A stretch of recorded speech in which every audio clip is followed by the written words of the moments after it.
A very good morning, distinguished participants. My name is Amjad Abdullah, the head of the partnerships at IRENA. It is indeed an honor for me to welcome you all to this very important virtual workshop on integrating renewable energy sources in district heating and cooling, which will focus on China. The workshop is organized by IRENA and Aalborg University, and with the support of the Chinese Renewable Energy Engineering Institute, and under the framework of the Energy Solutions for Cities of the Future project. Of course, the project is supported by the German government through the International Climate Initiative, IKI. The objective of the workshop is to inform policymakers at the national and local level, urban planners, utilities, and so forth, on the options and available tools to facilitate the integration of low temperature renewable energy sources, such as geothermal, solar thermal district energy networks. I would also like to take this opportunity to extend warm welcome to all the participants who are with us here today. Let me also give you some information on the technical aspect of this virtual platform. The proceedings will be translated to Chinese and English. You may select the desired language by clicking on the interpretation loon on your screen. It is now my great pleasure to invite our Director for Country Engagement and Partnerships at the International Renewable Energy Agency, Mr. Gurbuz Gonol, to make his welcome remarks. Over to you, Mr. Gurbuz Gonol. Thank you very much, Amjad. Good morning to everyone, distinguished participants. It's my really great pleasure to welcome you all to this workshop on the application of renewable energy solutions in district heating and cooling systems in China as one of the measures towards a low emission, climate resilient future.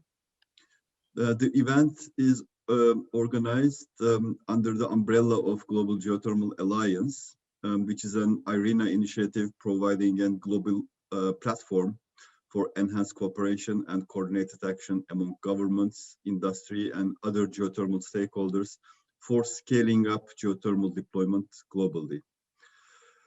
At this occasion, I would also like to extend our appreciation to our hosts, the National Energy Administration of China and Chinese Renewable Energy Engineering Institute for their kind support. Due to the pandemic constraints, unfortunately, we cannot meet physically for this workshop today, but we very much look forward to future opportunities to engage also in person. Ladies and gentlemen, at this workshop, we will share with you the options and available tools for integrating renewable energy sources, and particularly the low temperature renewables, such as geothermal and solar thermal, in district energy networks.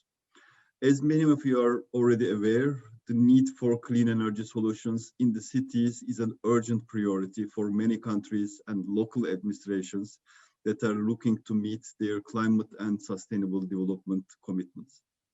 Looking at the status of heating and cooling sector today, only about 10% of energy is derived from renewable energy sources, but mainly comes from fossil fuels, not only leading to intense air pollution, affecting health and well-being of millions, but also emitting greenhouse gases, exacerbating global warming. If action is not taken today, the situation could deteriorate further as the demand for heating and cooling is rising in the cities due to rapid urbanization. Having recognized the urgent need to decarbonize their energy systems, many governments and cities around the world have adopted renewable energy targets and action plans. As a matter of fact, more than 250 cities reported at least one sectoral target for 100% renewable energy. Experts have pointed out that development of district heating and cooling systems is one way of enabling the integration of renewables in the heating and cooling sector.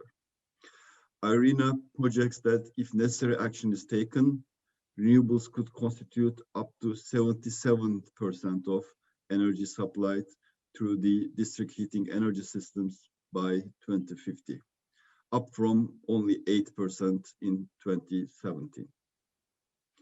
Geothermal energy, as well as other low-temperature renewable sources, can play an increasingly important role towards the realization of these projects. Excuse me. This, however, calls for a collaborative effort by all the stakeholders to promote the application of renewables for heating and cooling and to address the many challenges facing this transition. In China, we are very glad about the government's pursuit towards an ambitious clean heating policy to decarbonize the sector and curb air pollution. We hope that this workshop will contribute to these efforts by highlighting viable options and existing tools. Ladies and gentlemen, the options and tools I referred to are contained in the latest IRENA publication on the guidebook for policymakers on integrating low temperature renewables in district energy systems. And this publication was released just yesterday and can be accessed on the IRENA website. The guidebook, which is also the base of our workshop today, is available in 4 languages, including Chinese. It is developed as part of IRENA's increased support to promote renewable energy solutions in the urban setting, an initiative that is supported by the German Climate Program, IKI. And with this, I thank you all and look forward to fruitful deliberations. Thank you. Thank you very much, Gubuz, for these very informative and encouraging remarks. I now take this opportunity to welcome Mr. Gucheng Lu from the National Energy Administration of China to make his opening remarks. Over to you, Mr. Gucheng Lu. 你好，主持人，尊敬的国际可再生能源署的Gubuz Gnu主任，各位，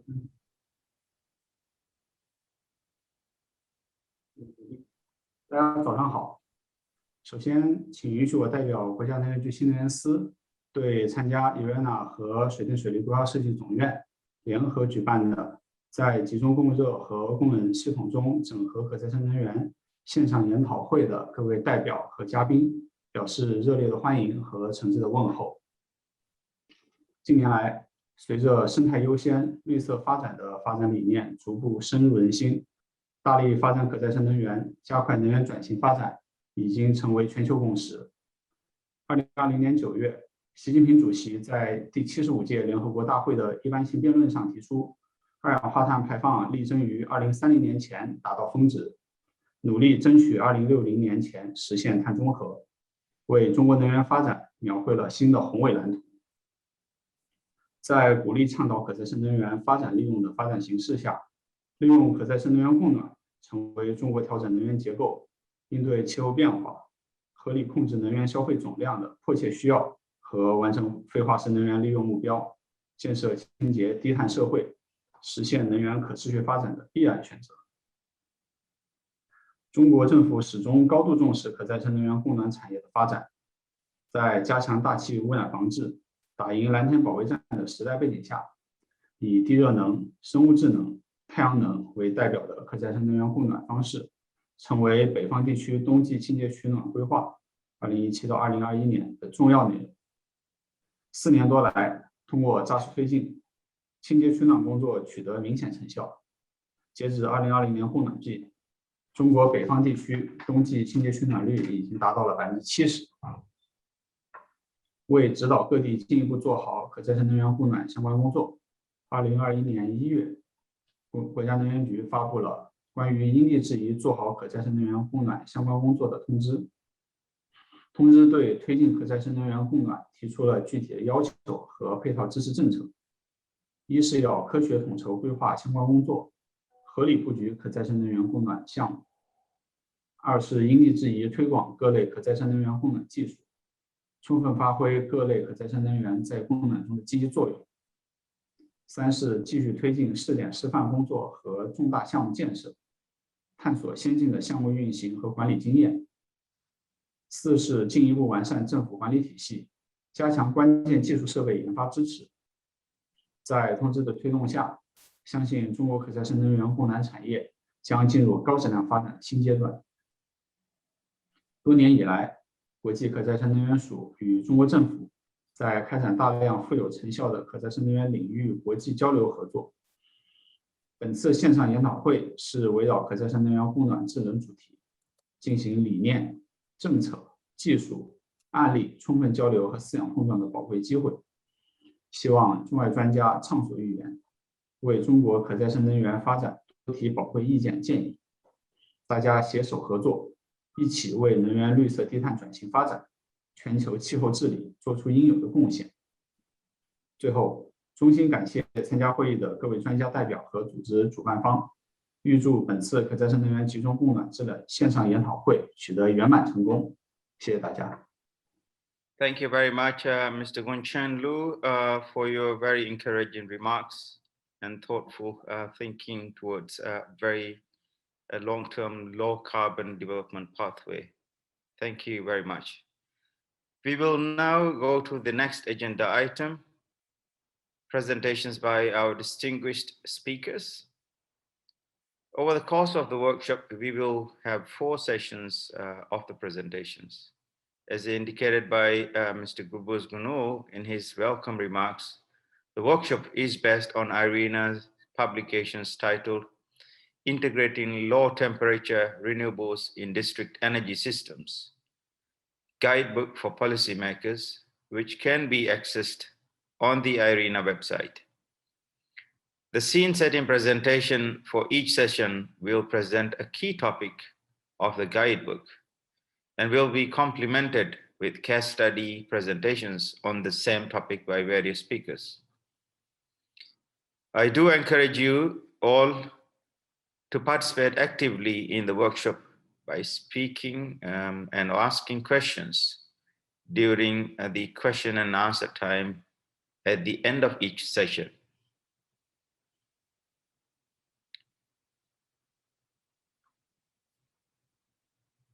On the presentations, during this first session, we'll have 3 presentations. We will familiarize ourselves with the district heating section in China. We will also take a global look at the policies that can support a transition to renewable-based heating and cooling sector, as well as the necessary shifts in terms of investments in order to build new district energy networks based on the key findings of the guidebook. I also urge the presenters to speak briefly and adhere to the allocated time. On the first speaker is Mr. Jinli Feng, who will speak about renewable energy policies in a time of transition, heating and cooling. Mr. Jinli Feng is the Program Officer at Knowledge, Policy and Finance Center of IRENA.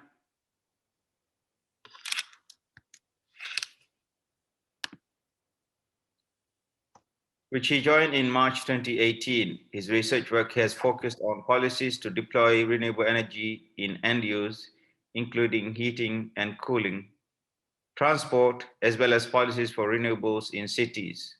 He also works on global carbon pricing policies for the energy transition. Mr. Jinli Fang, over to you.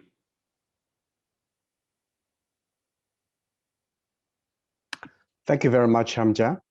And thank you. And today, I would like to present some of the findings of an IRENA. Sorry.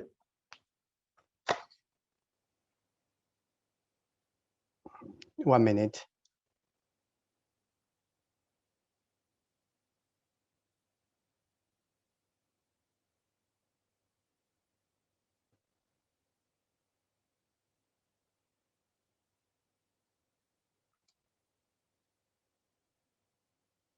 Hello. Yes, sorry for that.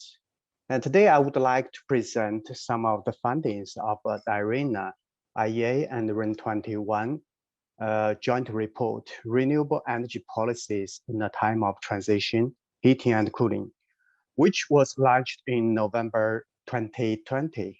It is the second edition of the IRENA, IEA, REN21 joint report. It looks at 5 transformation pathways towards the efficient and renewable heating and cooling. The 5 pathways are renewable-based electrification, renewable gases, sustainable use of biomass, direct use of solar thermal, and the direct use of geothermal, with a special focus on district heating and cooling. That report identifies barriers and assesses policy instruments that can be used to overcome those obstacles in each transformation pathway. So first, why we are talking about heating and cooling? It's almost half of the global energy demand and responsible for 40% of the CO2 emission from the energy sector. It's also the key to meet the Paris Agreement as SDGs. So heating and cooling still heavily based on fossil fuels. The traditional use of biomass accounted for 11.9%, bringing negative health, socioeconomic, and environmental consequences. And the direct use of modern renewable is around 8%. Those include sustainable bioenergy, direct use of solar thermal and geothermal. The renewable electricity account for only 2% of the demand. Renewable heating and cooling has many benefits. Those include reducing the air pollution. For example, in 2018, around 91% of the urban residents regularly exposed to the air pollution. And it's also decreasing the greenhouse gas emission and expanding energy access and reducing energy poverty, strengthening energy security by diversifying the fuel mix and reducing dependence on imports. The renewable heating and cooling also will be contribute to spurring job creation and the local economic development. Renewables create more than 11.5 million global jobs in 2019. It includes 823,000 of solar heating and cooling, for which China accounts for more than 80%. However, numerous of barriers still are slowing down the transition. Chief among the common barriers are the high upfront cost, regulatory and institution framework based on the fossil fuels, consumers' inertia, and technical hurdles. Those barriers are common among all the pathways and widely shared around the world. Despite their prevalence, these barriers can be overcome with the policies that support all available options. The effective policy instruments will vary depending on the local context.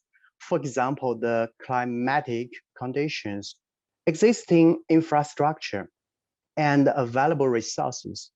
However, we are seeing a significant lack of policy support for heating and cooling.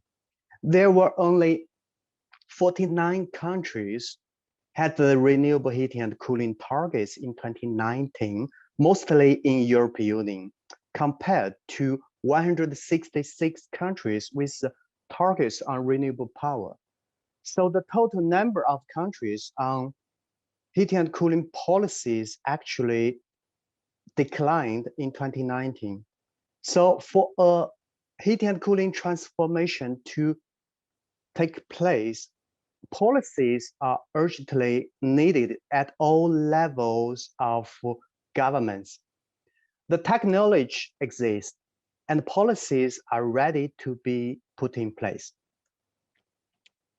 Electrifying heating with efficient devices, for example, the heat pumps, can bring numerous benefits. However, apart the exception of cooling, only limited electricity used for space heating, water heating, and cooking. This is due to a number of barriers. For example, the high upfront cost of the heat pumps. This can be addressed through the capital grants, subsidies, loans, and rebates. China's clean winter heating in northern regions plan is a good policy example. Deploying the smart devices and time of use tariffs can prevent creating an extra peak to the electric power demand, supported with the thermal storage. Smart heating and cooling system can actually provide extra flexibility to the power system. Renewable gases are complementary to electricity use for heating. They include biogas, biomethane, as well as the green hydrogen that comes from renewable.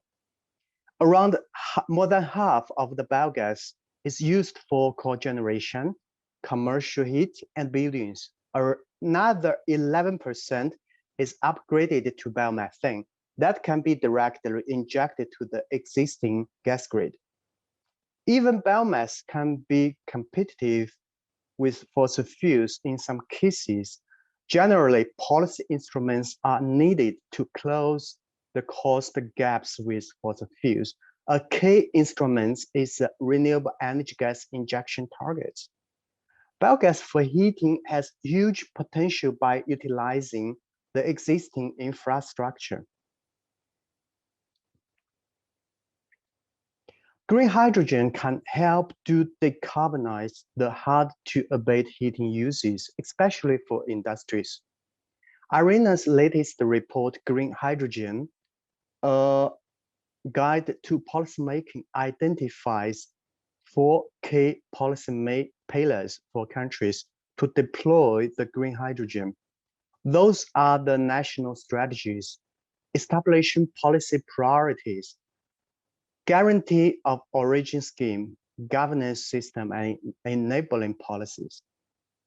Sustainable and efficient use of bioenergy is the overlooked giant of renewables, accounting for around 70% of total renewable heat today and half of the total renewable final energy demand.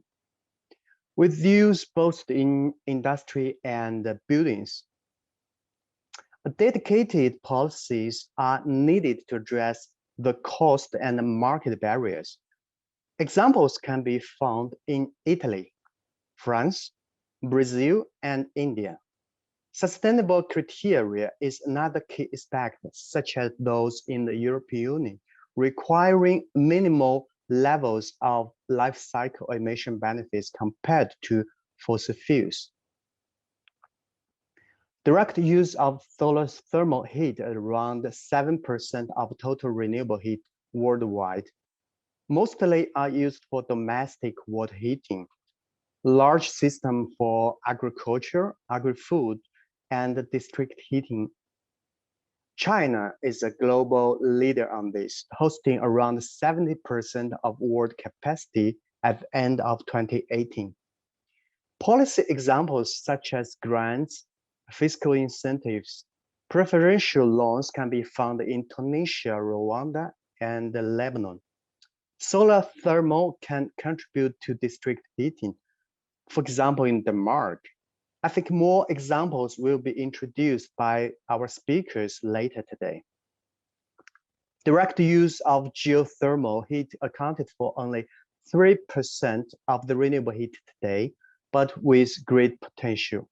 China, again, is the main producing country. Most applications exist in building, but also fractions in agriculture and forestry. Industry also uses direct geothermal heat, for example, in New Zealand and Iceland. Policies to de-risk the geothermal exploration can accelerate the deployment. Netherlands provides an example of available policies, including General Master Plan, public data on the geological resources, insurance scheme, feed-in tariff for renewable heat, as well as the collaborative venture program. There is a dimension for providing solution to the billions of people still lacking access to clean, affordable, reliable energy for heating and cooling. To realize this universal access, a supporting ecosystem is required. It includes access to finance, de-risking tools, and conductive ownership models, efficient technology, awareness of available solutions, and integrated resource planning. National and subnational targets are essential to achieving the heating and cooling decarbonization in all contexts.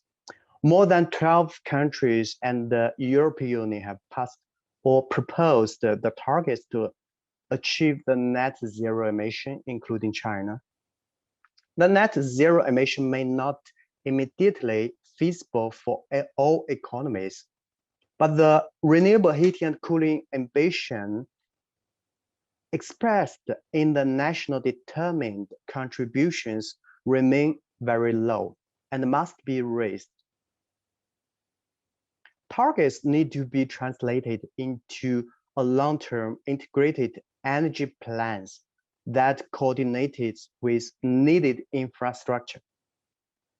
For example, the operating lifetime of district heating and cooling networks can reach around 100 years. Before investing in such a network, it's important to assess the heating and cooling demand and covered area through some kind of instruments such as heat mapping and take into account energy efficiency plans.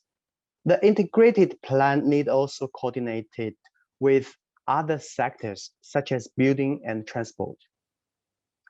The energy transition also requires leveling the playing field with fossil fuels. Excluding the cost of externalities, more than hundreds billions of US dollars are used to subsidize fossil fuels. Phasing out those subsidies is a key. Policymakers could also consider adjusting and implementing fiscal policies such as carbon pricing to internalize negative impacts of fossil fuel burning. However, those policies require careful consideration of broader social and equity issues, particularly for low-income populations, for whom energy constitutes a large share of the household expenditure and whose budget do not leave many options. Policy design should consider socioeconomic impacts to ensure benefits are maximized and distributed in the right way. For example, solar water heaters can substantially reduce energy bills while creating local jobs and local industries. Maximizing socioeconomic benefits need supporting policies, including the education and training, support the research and development, labor market, and the social protecting policies. A just transition requires developing opportunities in new industries and providing reskilling options for affected fossil fuel workers. In conclusion, we need a systematic approach for policymaking to support the energy transition of heating and cooling. Thank you very much.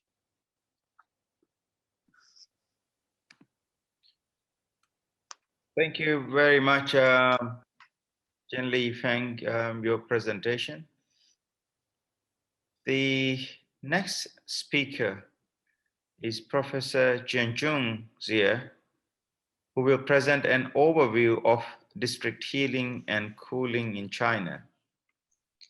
Professor Xie is an associate professor in Building Energy Research Center, School of Architecture, Tsinghua University. His areas of expertise includes energy planning, district heating, utilization of industrial waste, heat for heating, and building energy systems. He is the Deputy Director of Tsinghua Building Energy Research Center, a member of the Executive Committee and representative of the China IEA District Heating and Cooling, and a member of Scientific Committee of China District Heating Association. He is also currently involved in several research projects, including improving energy efficiency for district heating systems in northern China, industrial surplus heat application, and high performance in HVAC equipment. Over to you, Professor Jin Shuachi. Okay, thank you, Chairman. It's my pleasure to share some information about what happened in China. So since we have this simultaneous translating, so I'm going to present my slides in Chinese. Okay, so 各位专家和领导啊，非常高兴有这么一个机会来这个交流一下关于中国的这样一个区域供热和供冷啊这方面的这样一些工作。我想我的这个汇报内容主要包括这几块啊，首先介绍一下当前的能源的现状，以及区域供冷和供热的这样一些基本情况啊，也包括后期咱们如何实现根据中国的这样一个特殊的这样一个现状，咱们如何实现这样一个低碳发展的这样一个路径探讨，最后是一个简单的结论。首先看一下就是当前不管是从咱们这样一个可持续发展，还是咱们的这样一个环境保护，以及这个室内空气质量等等各方面的原因，我们可以看到中国未来怎么样实现一个可持续发展的这样一个能源是我们目前关注的一个非常重要的这样一个重点。而近期呢，包括习主席提出的这个3060的这个目标，也就是在30年碳达峰，60年这个碳中和，实际上进一步为咱们未来的这样一个能源发展和能源转型提出了深入的目标因此呢，在这一块呢，我们先看一下如何实现这个目标，是当前可以说这个能源界各行各业可以说压力还是非常非常大的。首先看一下中国目前的这样一个能源现状因为谈区域供冷和供热离不开咱们总的大能源现状。目前来看的话，咱们这个59%的这样一个能源的可能还是绝大部分都还是在燃煤为主，其中的这个可再非化石能源只占14.5%这也是跟中国当前的这样一个资源禀赋是是有关的。其中我们可以看到这个可再生能源这是呢咱们这个中国地图上面可再生能源的这样一些分布，其中可以看到不管是在这个太阳能、风电和光电以及生物质，实际上它这个分布是极度不均衡的其中呢我们可以看到太阳能和风能，风能主要是在西北太阳能是在西南，包括这个水电也在西南。生物质呢，因为中国的生物质主要是农业的这样一个副产品，所以它是集中在大量的这样一些产粮区但是呢从另外一个角度来看呢，咱们能源的可再生能源的这个供给侧分布主要是在西边，但是咱们的需求侧呢，实际上主要是在东边因此呢，我们可以看到咱们目前中国对于可再生能源的具体的利用方式呢，主要还是以发电为主因为它涉及到咱们怎么样把这些能源从西边长距离的输入到东边的问题，而电呢应该是最高效最经济的这种方式。而生物质资源目前可以看呢，它主要由于是农业所以呢它更多的是在农村得到了非常充分的利用这也是在其中在供热里边咱们有一部分生物质的这样一个利用，其中主要就是集中在农村的这样一个生物质当然在有一些生物质资源比较这个丰富的区域呢，也可以在满足农村的需求的同时，也可以给一些城市来做供热，来做那个能源的这样一个供热等等的需求。因此，我们可以看到近些年，随着咱们对于可再生能源的这样一个重视，实际上从装机容量来讲的话，咱们不管是从水电、风电、太阳能各方面，咱们有是非常这个大的这样一个发展其中这个风电和光电加起来，咱们应该是到了这个接近5亿千瓦时的这样一个装机容量，水电也是3.5亿以上了这个情况，包括核能现在也有了接近是5000万的这样一个到6000万的装机容量这对咱们这样一个整个这样一个这个国家的这样一个能源结构的调整，实际上起到了非常重要的这样一个作用这张图实际上是给出了咱们当前2020年，咱们可以看到咱们电力这一块关于这样一个各种能源的这样一个装机容量，以及咱们的这样一个这个发电的这样一个占比情况可以看到这个总量还是非常非常大的。这个整个结构来比呢跟欧洲的一些国家当然跟英国类似，但是跟瑞典来比的话呢，可以看到化石能源占比还是偏多，特别是在咱们这样一个最终的这个产的电这一块来看的话，其中这个由这个烧煤或者是烧天然气这部分发电呢还是占大头这也是导致后期呢咱们在北方的这样一个区域供热这一块呢，咱们最终还是以热电联产为主当然，结合咱们前期的这样一个提出的这样一个总目标呢，近些年咱们也在进一步的去发展可再生能源在电力的这里边的这样一些占比。可以看到“十四五”期间咱们几大这个发电集团分别提出了非常宏大的这样一个这个关于可再生电力的这样一个发展目标这也为后期可再生电力的进一步应用奠定了非常扎实的基础。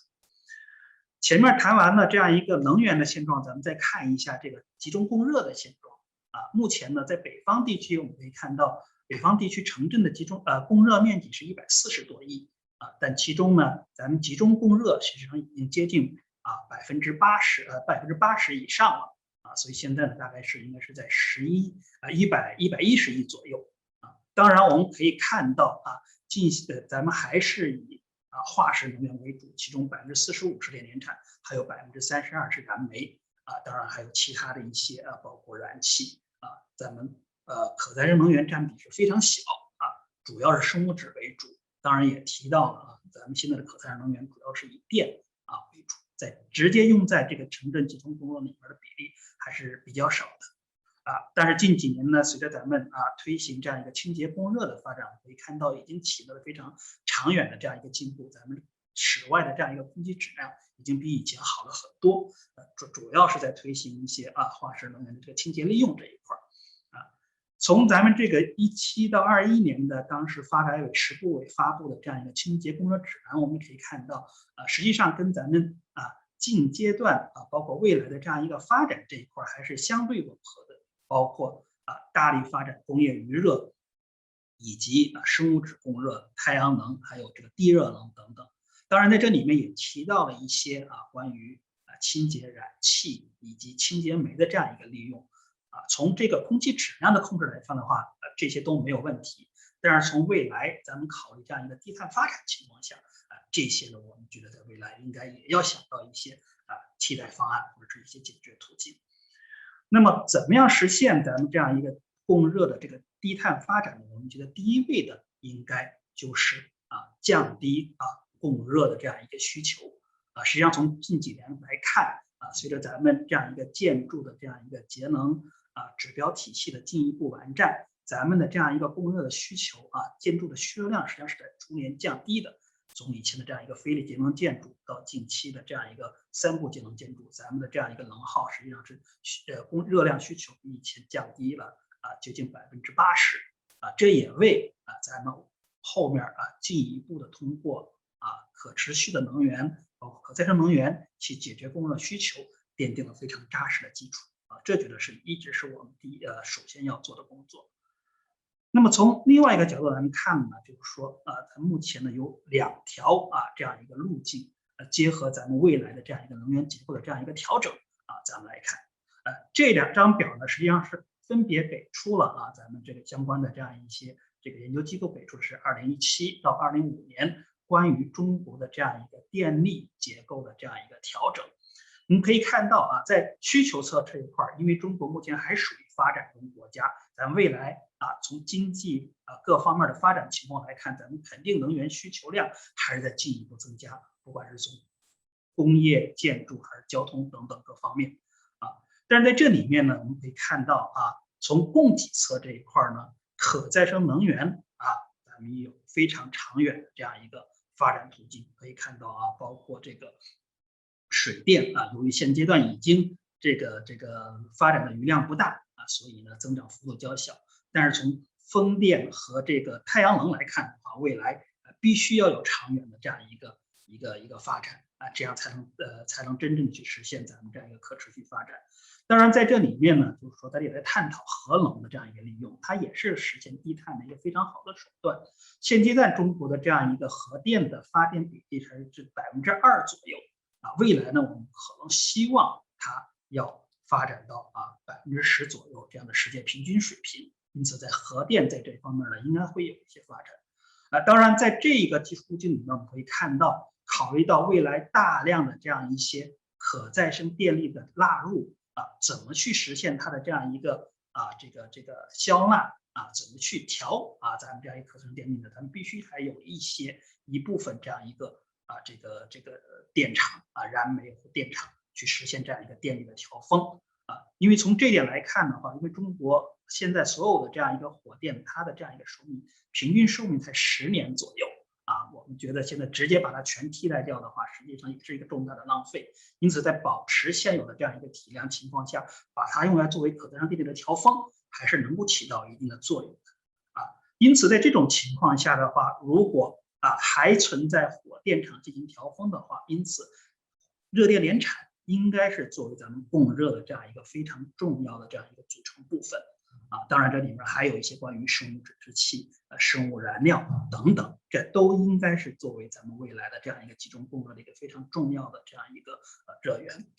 当然基于这样一个角度，我们可以看到在未来咱们随着城镇化的进一步发展，咱们大概会有200亿左右的这个供热在北方地区，还不包括南方，其中80%是集中供热，跟现在的比例差不多，20%是非集中供热，其中80%的集中供热里面呢，我们觉得其中60%咱们应该是应该80%里面应该是一大半是拿电厂的这样一个余热咱们去解决。另外呢，由于中国的这样一个工业咱们重工业还继续存在，因此呢，咱们大量的这样一些工业的低频的余热，应该也是作为咱们的这样一个集中供热的重要热源其中呢，考虑到用一些燃气作为调峰，当然也可以未来考虑生物质气的这样一个替代另外呢，还有20%的这样一个非集中供热呢，更多的是拿咱们生物质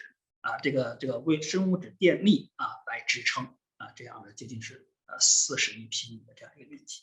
通过这种方式规划，我们发现在咱们这样一个需求进一步增长建筑面积进一步增长的同时咱们可以把咱们这样一个对于化石能源的这个消耗呢，进一步降低到现阶段的50%左右这应该呢是为咱们整个低碳发展奠定了一个非常好的基础。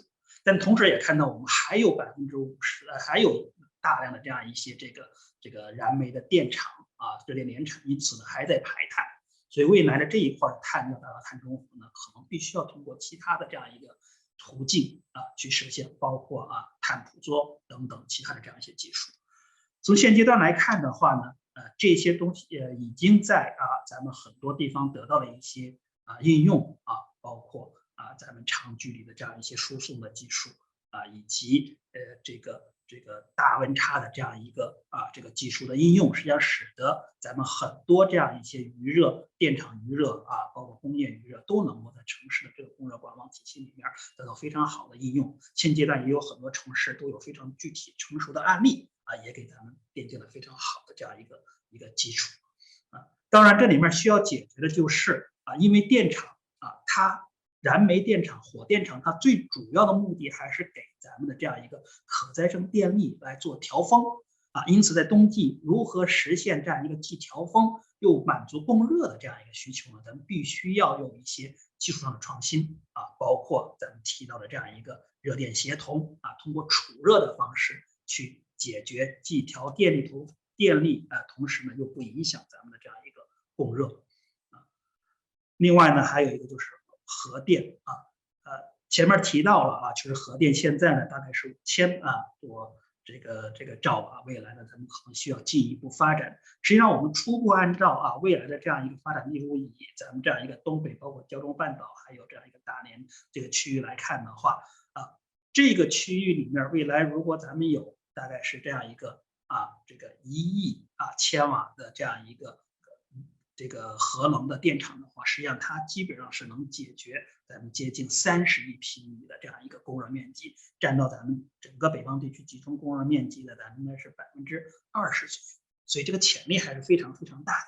而且呢，通过这样一个长距离输送，以及由于大部分核电厂都在海边因此呢，咱们拿这样一个做海水淡化的同时，供热又能做海水淡化，实现水热电的这样一个同产同送。这对整个经济效益包括咱们的这样一个这个应用，都是具有非常好的这样一个应用前景那么第二条路呢，实际上也在探讨有些人在探出说，有没有可能咱们未来就全靠可再生能源这个的电力来解决未来北方地区的这样一个200万平米的供热200亿平米的供热问题。实际上仔细算了一下，发现实际上它对于整个电力的需求就非常非常的大。而且前面也谈到了，目前中国的可再生电力里面，实际上只有这个太阳能和风电它的这样一个发展前景会更大的比较大。像水电已经咱们这个潜力很小了抛除核电之后，只剩下这个太阳能和风电。那么它从现在的这大概咱们5亿千瓦到未来的35亿到50亿千瓦的这样一个装机容量的话，如何对于这样一个变动比较大的这样一个季节性变动比较大的可再生能源咱们保证它的这样一个稳定性、安全性等等各方面，咱们必须要有所突破。因此在这方面，一些储能氢能等等，这也是未来咱们要探讨的这样一些方向。当然在这里面呢，也可以探讨到一些跟建筑本体相结合的一些太阳能资源，包括可再生能源的光合利用，包括一些直流光伏柔性建筑等等限于篇幅原因、时间原因，在这儿不就展开来说了。目前实际上也有很多地区在做类似这方面的一些工作，最终实现咱们这样一个超低能耗甚至于零能耗建筑这是也是未来的这样一个发展方向。前面谈完热之后呢，我再简单的谈点冷。其实集中供冷这一块呢，在中国目前可以看实际上目前在很多大城市里面商场、写字楼这种符合比较集中的地方，咱们实际上都是采用这种集中供冷的方式但是呢，现阶段也有一些地方在做一些类似于集中供热的这种城市级别的这样一个供热方式。供冷方式，但从这个角度来讲呢，我们觉得从现有的这个案例来看的话，它并不一定适合因为从这个供热和供冷的这样一个特性上来看的话，实际上它不管是从符合特性，以及它的这种输送，以及它的这样一些这个热源的特点等等来看我们觉得如果说除非你有非常便宜的这样一个自然能源能够实现的话，那在大部分情况下，冷还是靠电来制取的话，我们不建议做这种城市级别或者区域级别的区域供冷，只有一些符合比较集中的这样一些商业区等等我们可以考虑这么来做所以呢，我想由于时间原因简单的说这么一些现状和一些探讨，后面我们可以进一步讨论。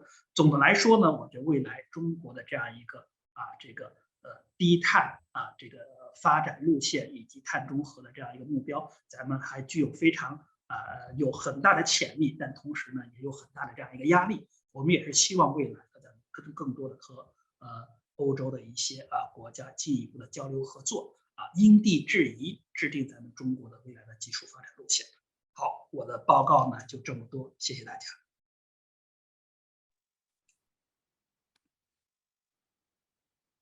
Thank you very much, Professor Zhenju Xie, for your very informative presentation. Indeed, I'm sure participants will ask questions at the end of this session.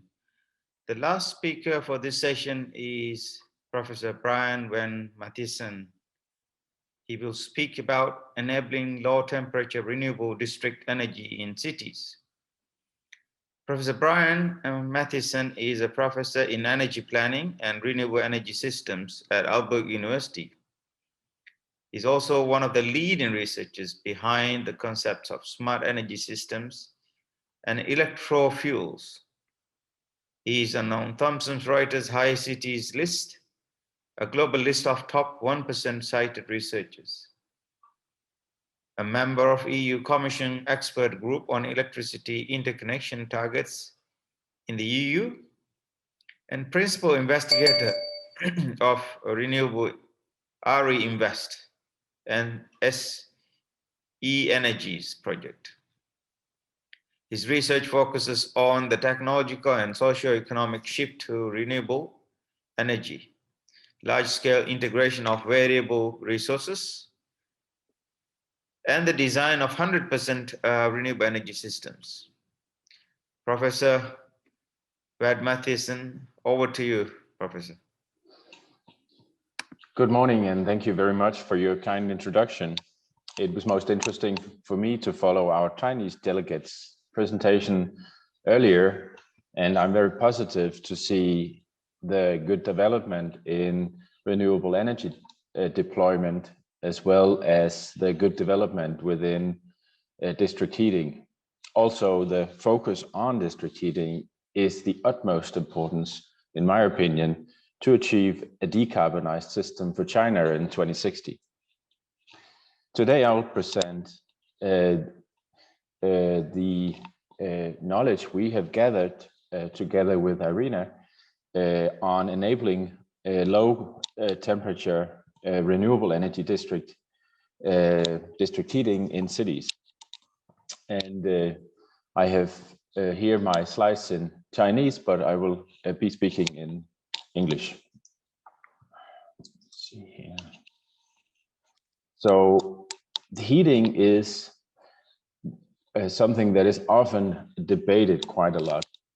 And often people think maybe we do not need heating in the future. People talk about net zero emission buildings or passive houses, or even plus energy houses. Also, there's been quite a lot of debate, not only in Europe, but globally, about what is actually the future of district heating. Should we have more or less district heating? Should we have gas for heating? Should we have hybrid heat pumps? Should we have individual heat pumps?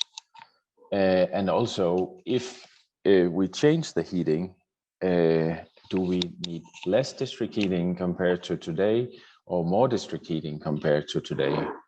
And in my research group, we have worked extensively on this topic for the last 15 years. As was mentioned earlier, recently we came out with, or actually yesterday, this new report came out from Aalborg University and Irina about integrating low temperature renewable energy in district energy systems. And this is a guideline for policymakers. The idea is to enable to understand what kind of challenges we're facing when we want to deploy district heating. What are the barriers? What are the general renewable energy contexts? how can we understand better the sources? How can we understand better the technologies? Also, we have included in this publication a number of guidelines for policymakers, including strategic plans, stakeholder involvement, understanding technical challenges, mapping demands and resources, as well as enabling the creation of new regulatory frameworks, which are so important in district heating or district energy, as well as renewable energy sources, as was also mentioned before, due to the fact that these investments are very long-term and will last for many decades. We have then also included some illustrations in different case studies. Of course, district heating is not only important due to the climate change crisis that we are facing globally, it is also important for a number of other issues. As an example here, we see the large air pollution in Mongolia, and of course, the heating, as well as other part of our energy system, is connected to a number of other challenges. Energy supply, and especially heat supply, is also connected to energy poverty and a number of other issues that we're facing. This is connected to the UN Global Sustainable Development Goals towards 2030. And here you see an overview of what we believe district heating is touching upon. We have reduced air pollution and the related diseases. We have increased access to new cleaner technologies. We have number 8, driving cities along a path to green growth.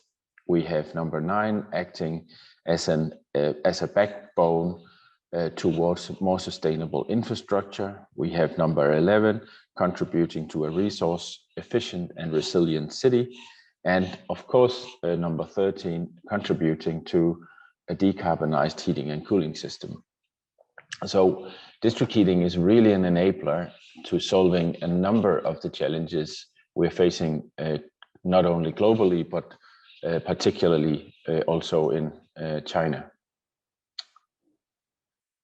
Here, illustrated with the example of Europe, we have mapped the heat demands and heating demands in Europe in a number of publications called Heat Roadmap Europe. On this website, you can find a lot of inspiration about how the heating sector in Europe is constructed. In this slide here, you see that heating versus other sectors of the energy system actually constitutes more than or half of the overall primary energy supply. And if we look at the individual countries on your right, you can see that actually in many countries, heating is more than half of the overall primary energy supply in many countries. That of course means that we have to talk more about heating. Often we see that a lot of talk is about renewables in the electricity sector, but we really need to focus substantially on heating. You see this little graph down here on the right, and this actually represents all of the European countries. And you see this here, the red parts and the blue parts, and the red parts are district heating and the blue parts are district cooling. And this is a good illustration of the importance of heating compared to cooling, where in many countries, even in Southern Europe, when we go to Greece or Malta or Spain, we see that heating is much more important than cooling.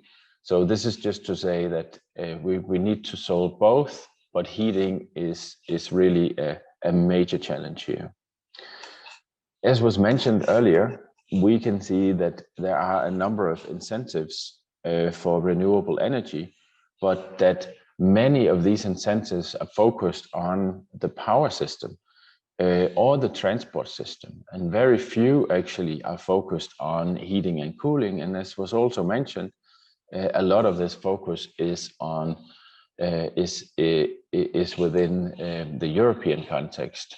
So there's really a lack of this of focus here, where we hope that the Aalborg University ARENA publication and guideline for policymakers can help make more policy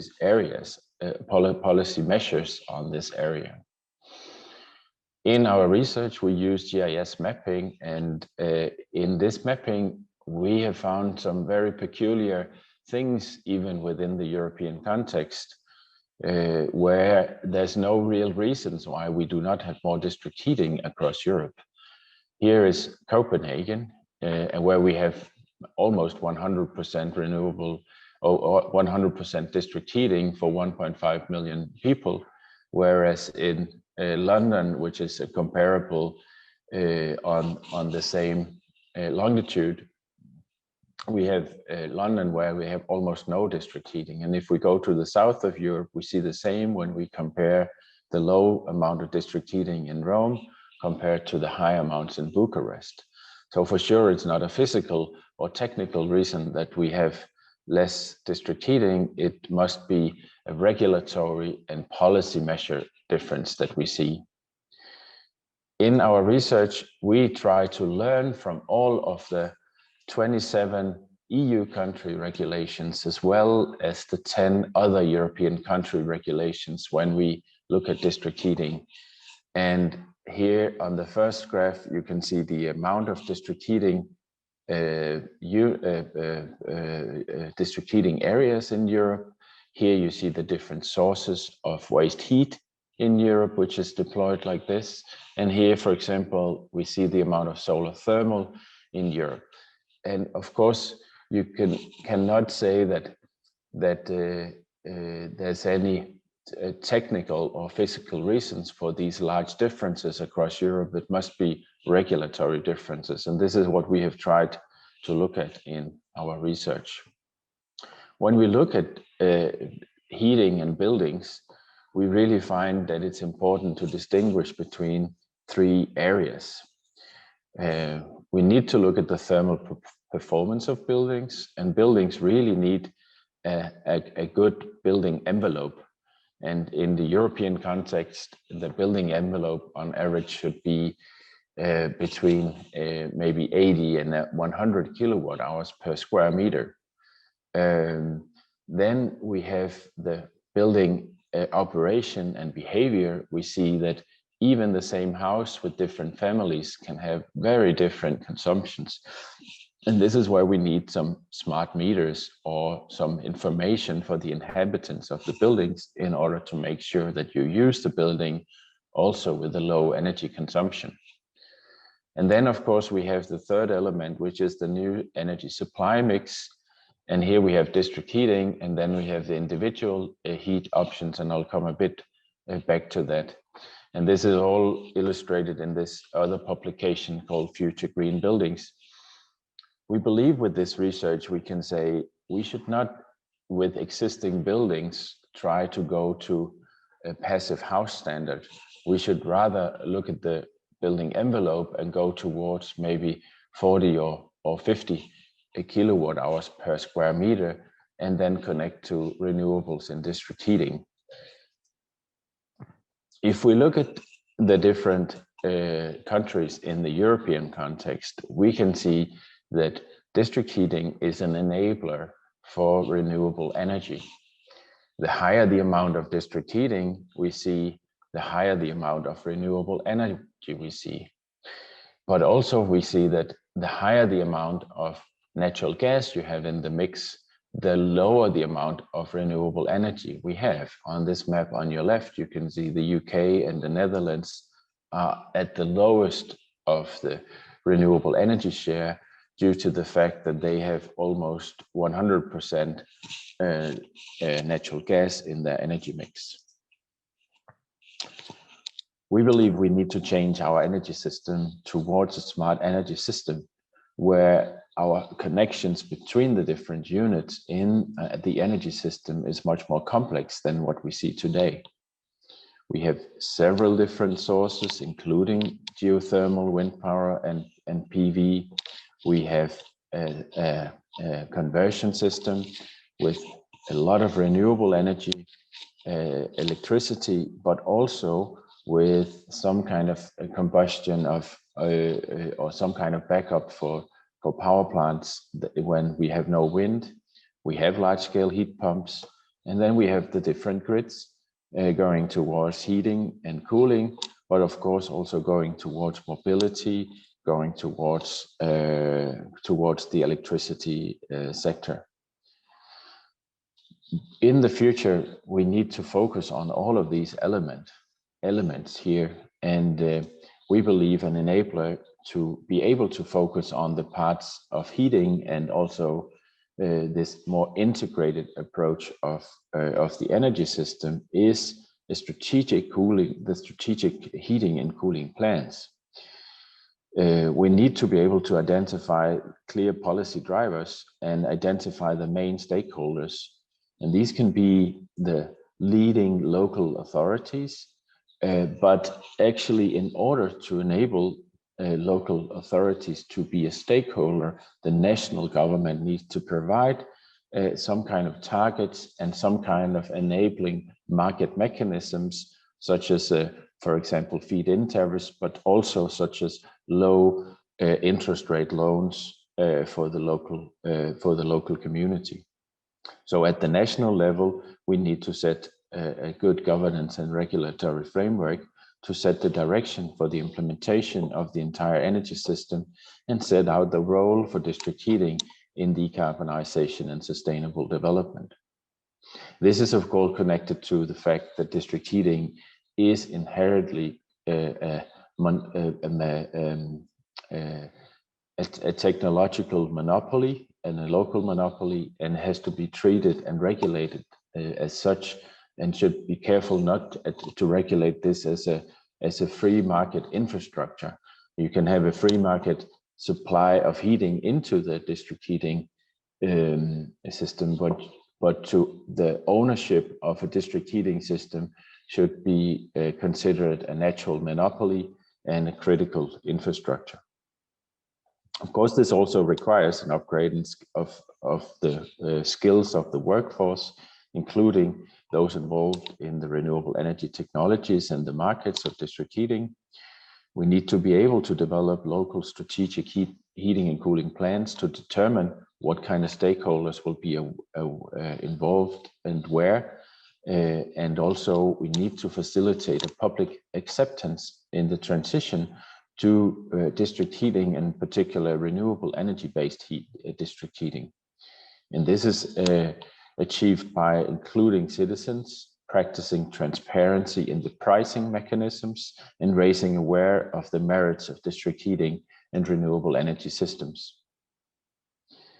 I would like just to show here a map of some of the more, you could call it, peculiar and strange things that can happen if you have no focus on district heating. And in a highly developed country like the Netherlands, the focus on natural gas has been so large for so many years that actually we can see from our research that there's more excess heat, almost twice as much excess heat available as the heat demand, and still it is not being deployed or used in district heating.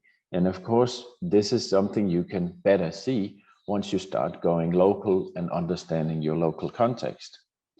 Also, I believe that in a country like the Netherlands and other countries where you have natural gas and oil, district heating infrastructure can be a transitional infrastructure using waste heat from fossil fuels, but gradually then developing geothermal, solar thermal, heat pumps, and more renewable energy-based sources into the district heating. But because district heating has such a long time span in the implementation, it is important to start also with using waste heat from some fossil sources. Here's another example, which is from Middlesbrough in the UK. Here we see a 10-kilometer radius, and the heat demand can be 10 petajoule per year. And we see a large excess heat facility in the harbor, which is not being used. And of course, the local citizens may not be aware of that, or the central government in the UK have not enabled the local stakeholders to actually be able to utilize this. And this is what we need to change and what we need to be able to. In our report, we have shown the different heating and cooling technologies and the heat sources. And here we look at the different characteristics of the renewable energy sources, such as geothermal, solar thermal, bioenergy, waste heat, and heat pumps. And all of these have different characteristics. Some of the potentials are everywhere, and some of the advantages are very good because maybe the sources are abundant. Some of the sources are not abundant and have to be used in a mix with other sources. We've also tried to identify here the role of the technology in an energy system, and we believe that in most cases we don't see that one renewable energy source will supply all of the heat. We see that it will be a mix of a lot of heat sources that together will constitute a district heating supply system. Also, district heating goes very well hand in hand with renewable energy systems. When you look at the ways we can do energy storage, we can see that. Sorry, just a minute. Yeah, when we look at energy storage, we can see that when we, for example, have a high amount of wind power, we can stop the power plants, and when we have low amounts of wind power, we then start the power plants, and then we can store some of this heat in large-scale heat storages. And in these heat storages, we can save some heat for the times where we have to shut off the power plant due to wind power production in the electricity grid. So one of the cheapest ways to integrate renewables in the electricity grid together with the district heating system, where you have large-scale storages for the heat for the district heating. In our report, we try to elaborate on the technical scenarios that are based on the different sources, and we look at improving the collection of the data for the heating and cooling demands by making some actual measurements at the building level, or using tools to make up estimates more from a top-down perspective, for example, using geographical information systems. We also try to illustrate how we can assess available local heat sources for utilization using such a geographical information system, or by developing heat atlases, which you can go and see an example of at the Heat Roadmap Europe webpage as well. The information is generated by the use of different tools, and this information can then be used by the local stakeholder in order to make the strategic renewable energy heating and cooling plans. The development of district heating has been done over decades, and at the moment we're at the forefront of the 4th generation district heating. The 3rd generation district heating are temperature levels lower than 100 degrees, typically between 75 and 85 degrees in the outgoing temperature, and then the return temperature is around 40 or 50 degrees. In the 4th generation district heating, we try to lower the temperature further down to 55 or 60 degrees, but at least lower than 70 degrees, in order also to use waste heat geothermal heat pumps much better than we're able to do in the first generations. And this is an important part of an integrated district heating plan. In renewable energy systems, we also have to look at what is the balance between energy efficiency and the demand and supply in the heat sector. And in the European context, we believe that the heat savings can be between 30 and 50% of the current demands with better buildings, better building envelopes. But we do not believe that we can completely eliminate heat demands, and we can certainly not eliminate the hot water demands. So we need to identify some kind of balance in the energy efficiency on the building side and the supply system.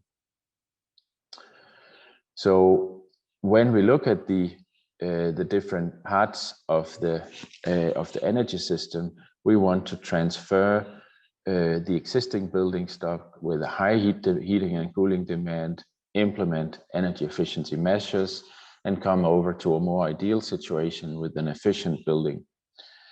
If we have individual heating and cooling systems, we want to go and transfer that by building district heating grids and preferably low temperature district heating grids into some modern district energy systems.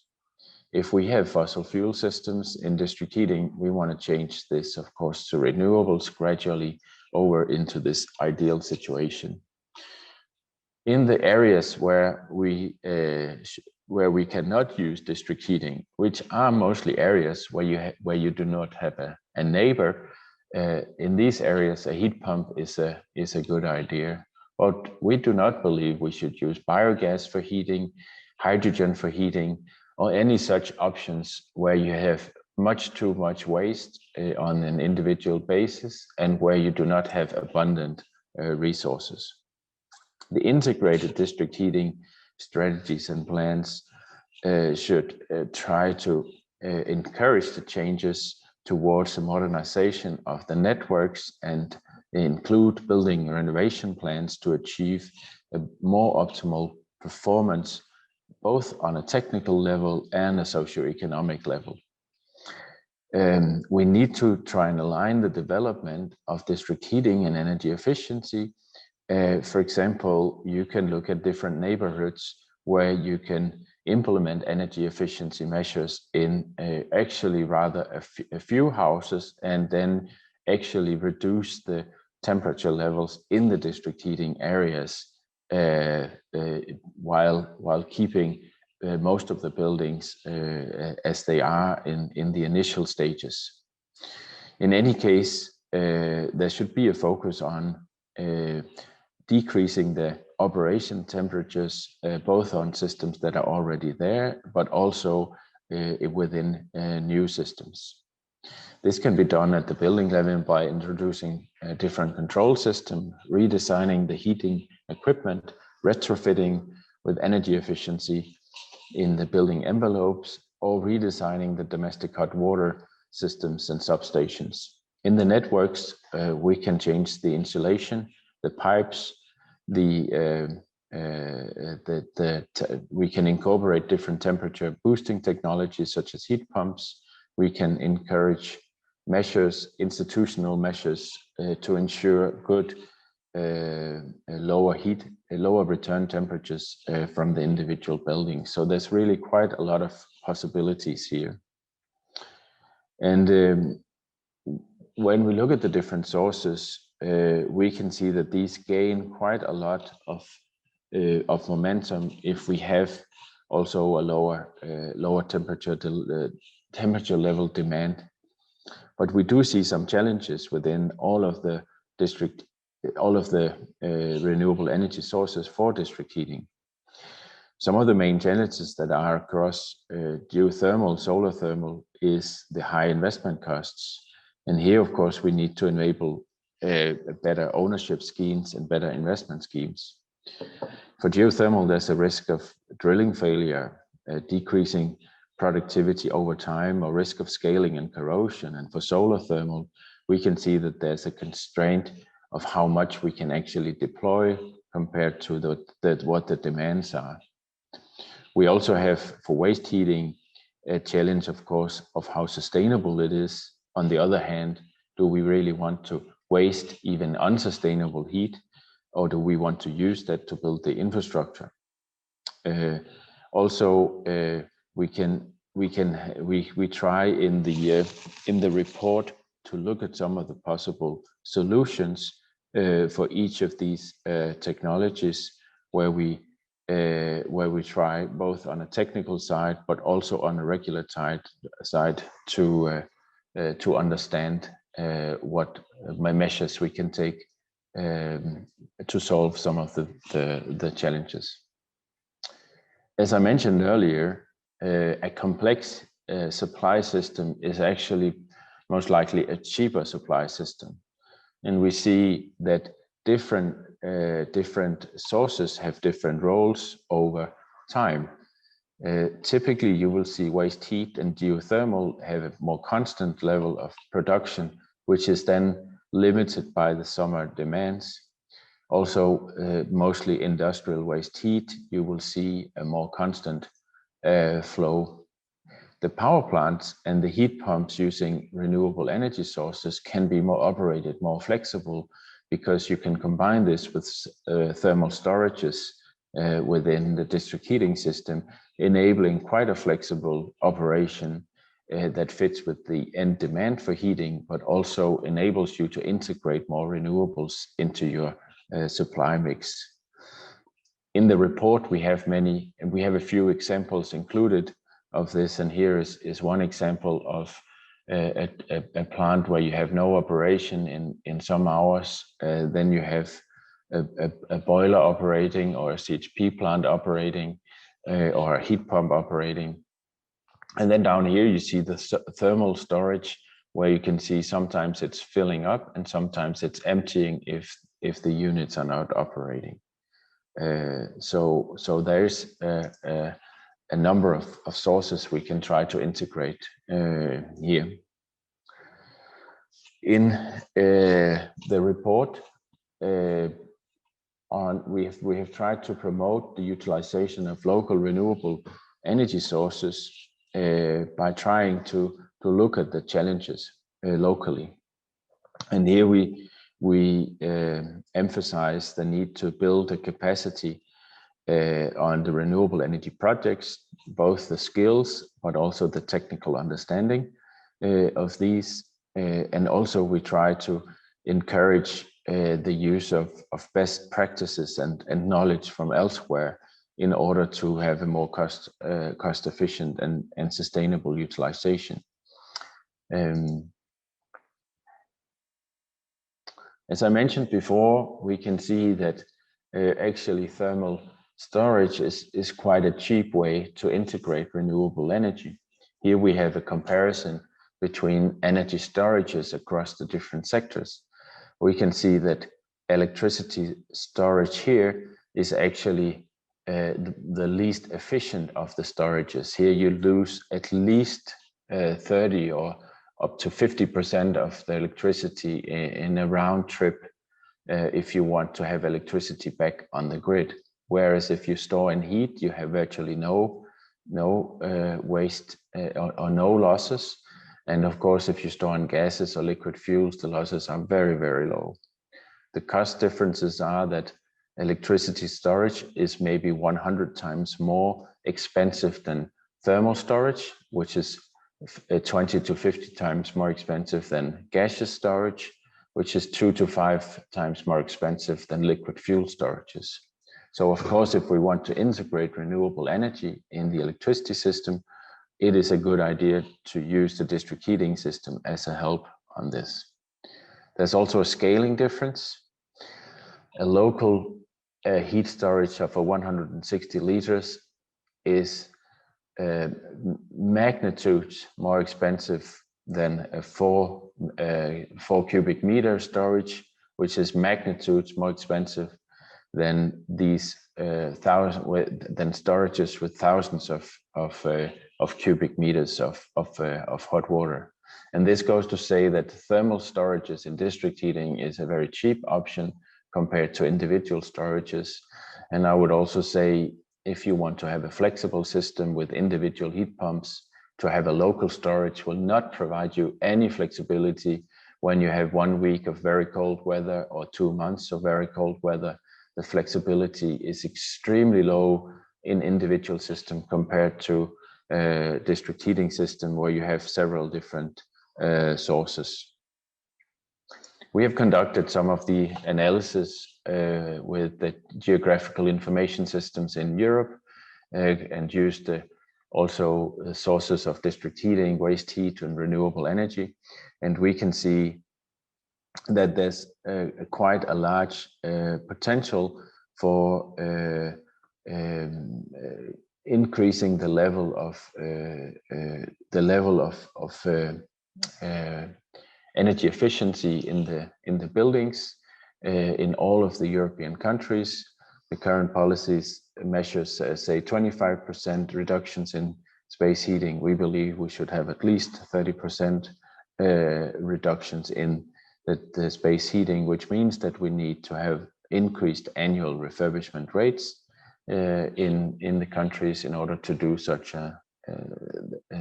in order to implement this. We have found in a number of studies that at least 50% of the European heat demand can be covered by district heating. Today, this number is 12%. And as maybe counterintuitive to some, then we actually also find that in Southern Europe, the potential for district heating is rather large because you do have cold or winters and you do have rather dense cities where district heating can make very much sense. When we have looked at this, we have used different sources in mapping the demands, both mapping the building demands with different tools, mapping the geographical district heat demands or district heat sourcing demands with geographical information systems, and also trying to look at what do the energy systems look like, so that we can actually make some kind of scenarios for what can be the level of district heating in Europe. What we have found is that actually there's more waste heat in Europe than there's heat demand in buildings. Of course, this waste heat is not distributed clearly in close to the cities, so some of this may not be able to be used, but some can certainly be used, and which means that we can have a much more efficient system. What we also find is that we can increase the level of district heating. Here we have 14 European countries in what's called Heat Roadmap Europe 14, or Heat Roadmap Europe. We have 14 countries, and in these constitute 90% of the heat demands in Europe.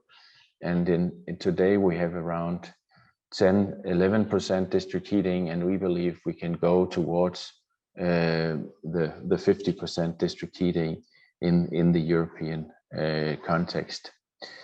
There are differences across the countries, but what we see is countries that, like the Netherlands, have a very high potential. Italy has a very high potential. Spain has a very high potential, whereas Hungary, for example, has a rather low potential compared to what you may think. Over here, you can see that some of the reasons are that in for example, the top one up here, which is Hungary, we see that the building density becomes much lower once we access 30% of the heat demand in Hungary, whereas in Italy we see that buildings are much closer to each other, even going towards 50 or 60% of the heat demand.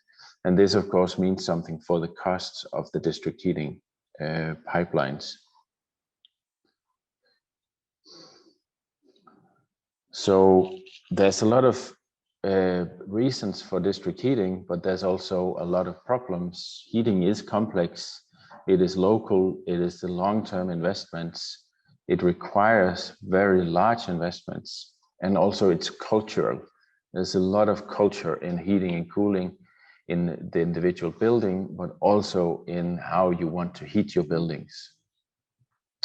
In ARENA, we try to look at this in several different steps by one, defining the strategic planning and key stakeholders, two, understanding the demands and resources, three, addressing the technical challenges, and four, trying to enable a regulatory framework and financing framework. This is all included in the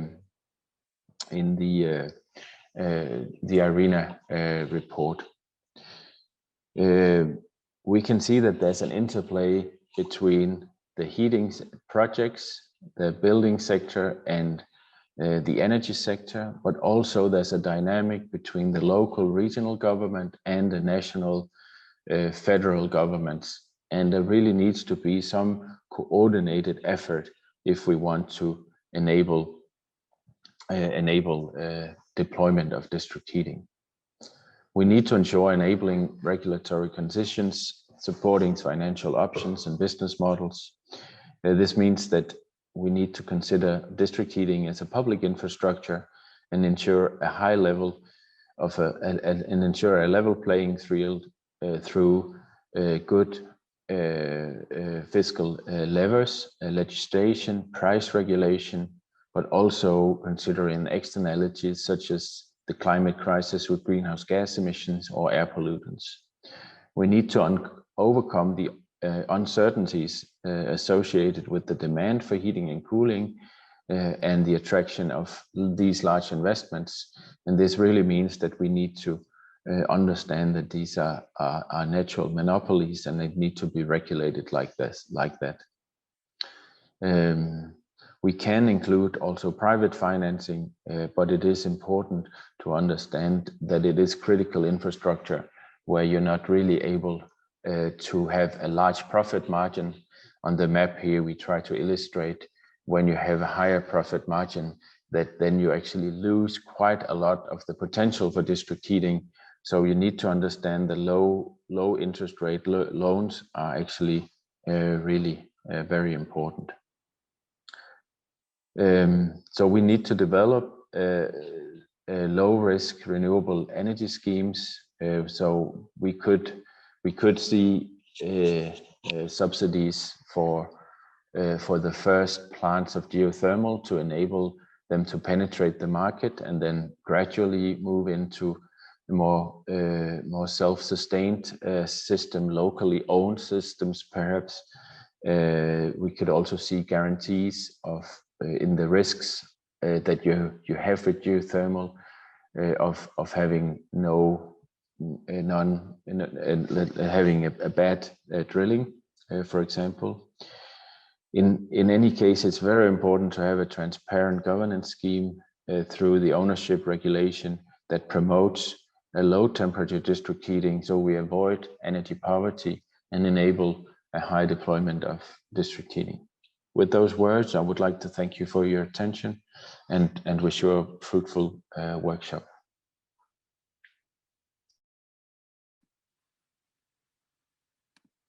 Thank you very much, Brian, for your very insightful presentation. I'm sure colleagues have learned a great deal of the information that you have provided. Ladies and gentlemen, we have come to the end of the presentation for this session. I now open the floor for questions from the audience. Of course, you may ask questions by clicking the raise hand icon on your screen, or alternatively, you can use the chat option to type your questions. I can even see some questions from the chat. Perhaps I think there was a question to one of the panelists from Mundu, Mustafa, to accelerate the transition of renewable in all regions of the world. How can the lack of political commitment be addressed to impulse for rapid deployment of renewable agenda. And this question was addressed to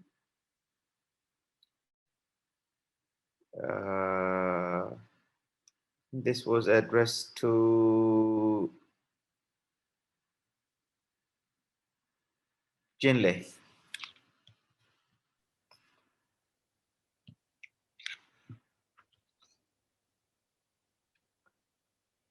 Hello? Yes, Jinlei. Yes, thank you very much. Thank you very much for the question.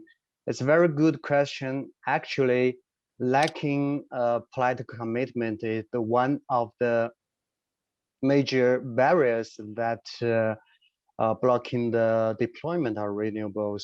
And actually, based on our report, renewable energy policies in the time of transition, heating and cooling, I would say let's try to provide some suggestion how we can make it more the government more confident to release more and raise their ambitions.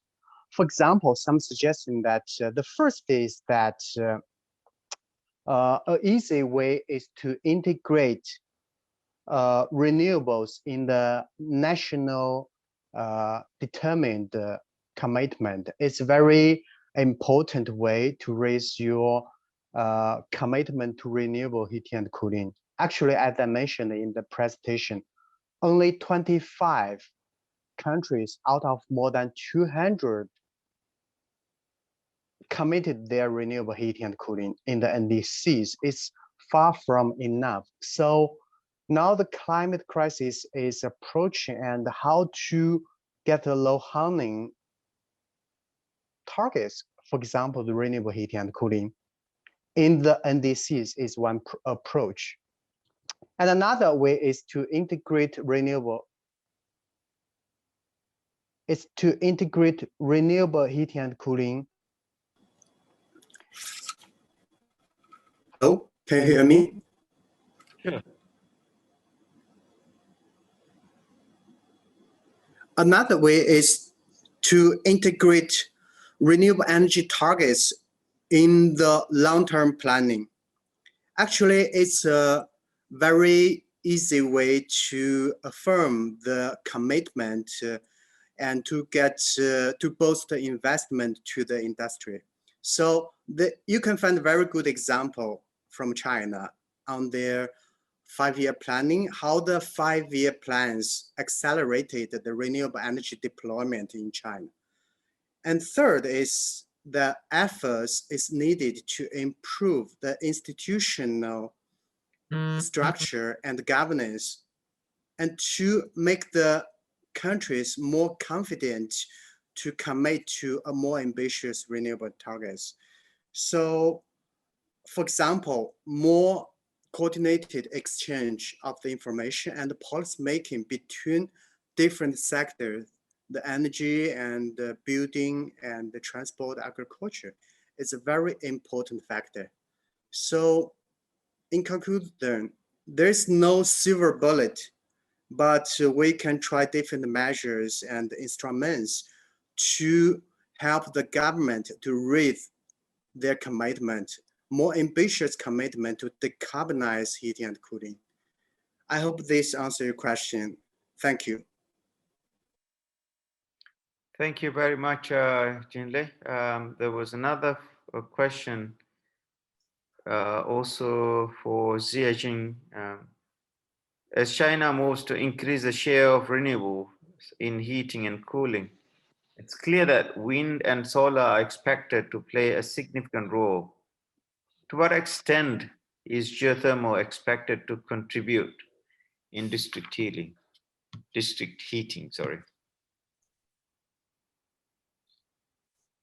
Okay. Yes, definitely. I was sorry. I don't know if I could answer this question in Chinese or in English. You can either answer in Chinese or English, either way. So. Okay. Maybe it's better I just answer the question in Chinese since we have the translators. Okay. 所以说了，关于地热啊，在中国的利用，目前来看的话呢，实际上地热在中国已经有了非常好的这样一个应用包括浅层地热还有深层地热。其中浅层地热这一块呢，由于考虑到它这样一个冬夏的这样一个取热的这样一个流程，我们建议它是在一些有供暖和供热需求的这样一些公共建筑里面来用啊。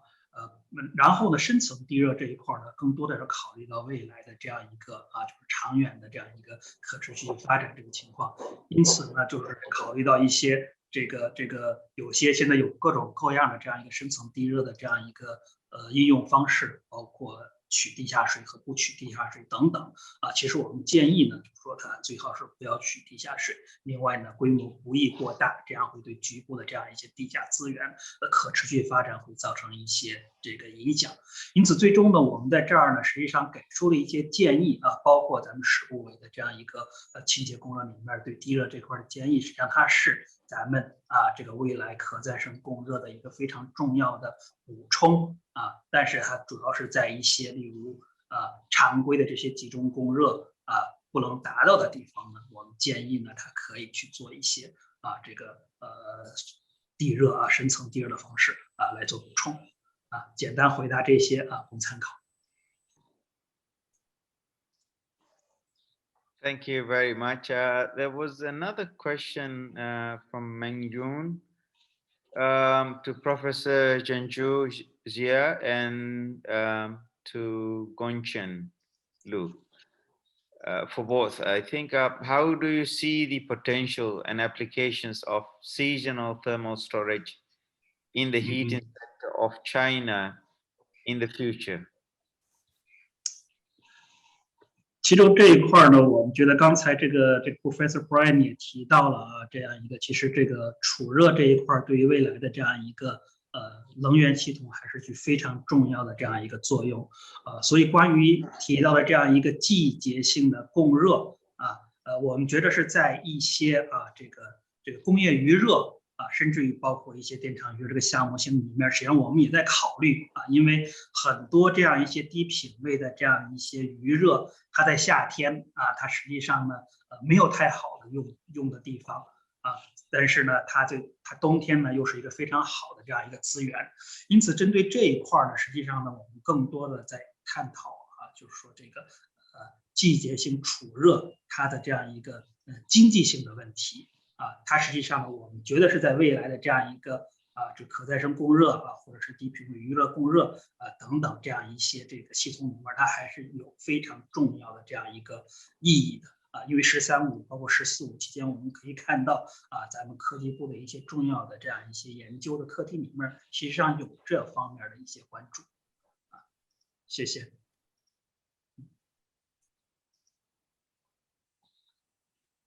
Thank you very much, Jinju.